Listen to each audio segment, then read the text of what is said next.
ಇವತ್ತು ನಾವು ಅಂತಿರ್ತೀವಿ, ಏನ್ರಿ ನಮ್ಮ ಕಷ್ಟದ ಕಾಲಕ್ಕೆ ಯಾರೂ ಆಗಲಿಲ್ಲ, ನಾವೆಷ್ಟು ಮಂದಿಗೆ ಆಗಿದ್ದೀವಿ, ನಮ್ಮ ಕಷ್ಟದ ಕಾಲಕ್ಕೆ ಯಾರೂ ಆಗಲಿಲ್ಲ ಅಂತ ನಾವು ಭಾಳ ತಾಪ ಮಾಡ್ಕೊಂತೀವಿಲ್ಲ. ಇದು ಸಹಜ ಐತಿಲ್ಲ ನಮ್ಮ ಜೀವನದೊಳಗೆ.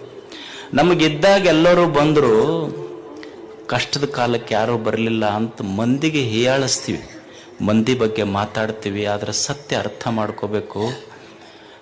ನಾನು ಸುಖವಾಗಿದ್ದಾಗ, ಸಂತೋಷವಾಗಿದ್ದಾಗ ನನ್ನ ಕೈಯ 10 ಬೆರಳು ಚಪ್ಪಾಳಿ ಹೊಡಿತ. ಯಾವಾಗ? ನಾನು ಸಂತೋಷವಾಗಿದ್ದಾಗ. ಆದರೆ ನಾನು ದುಃಖದಾಗಿದ್ದಾಗ 10 ಬೆರಳು ಬರುವುದಿಲ್ಲ, ಕಣ್ಣೀರು ಒರೆಸಕ್ಕೆ ಒಂದೇ ಬೆರಳ ಬರ್ತೈತಿ. ಅಂದ ಮೇಲೆ ಸಂತೋಷದಾಗಿದ್ದಾಗ ನನ್ನ ಕೈಯನ್ನು 10 ಬೆರಳು ಬಂದು, ದುಃಖದಾಗಿದ್ದಾಗ ನನ್ನ ಕೈಯನ್ನು 10 ಬೆರಳ ನನಗೆ ಬರಂಗಿಲ್ಲ ಅಂದ ಮೇಲೆ ಮಂದಿ ಬರ್ತಾರನ್ನುವ ನಿರೀಕ್ಷೆ ಯಾಕ ಅನ್ನೋದು ಕಲಿಬೇಕು ಮನುಷ್ಯ. ಮಂದಿಯನ್ನು ನಿರೀಕ್ಷೆ ಮಾಡಿ ಕಲಿಯುವುದಲ್ಲ. ಬಡತನ ಬರ್ತೈತಿ, ಕಲಿಯುವುದು ಏನು? ಬಡತನ ಬಂದ್ರೆ ಏನಾಗುತ್ತೆ?